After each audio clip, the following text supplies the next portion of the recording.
No, I don't think it's an insurmountable problem because there's a clear solution, right? Like the solution is to provide permanent, supportive, affordable housing that's low barrier, low cost. It's integrated with other people of different classes in the community with optional wraparound services.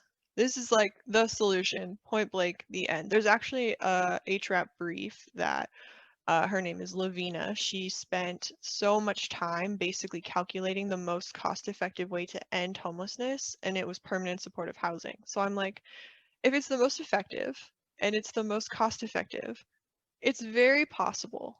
However, I will say, being realistic and working in these spaces for a couple years now, that in order to implement this solution, the people in this community need to overcome attitudes that are ingrained in people that have been ingrained in people. They need to challenge narratives that they've been taught.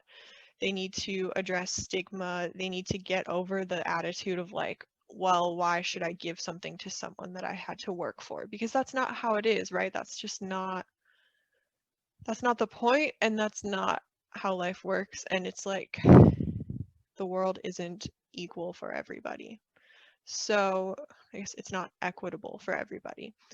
So I think, is there a solution? Yes. Is that solution possible? Yes. Will people change enough to put money and time and legislation behind that solution? I don't know. I'm hopeful, but I don't know.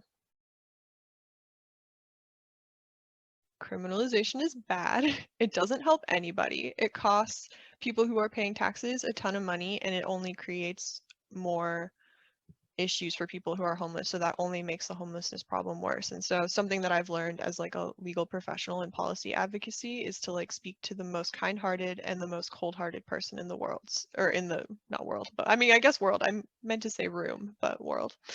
And it's like, if I'm speaking to the most kind-hearted person in the room, you should help people who are unhoused, because it should be a right for people to have housing. And when you don't have housing, it's not reasonable to expect people to meet the standards that you're going to put on them. Like, it's just not possible. It's the humane thing to do. And then if I'm speaking to the most cold-hearted person in the world, if you want to end homelessness, invest in housing, invest in affordable housing, and there you go.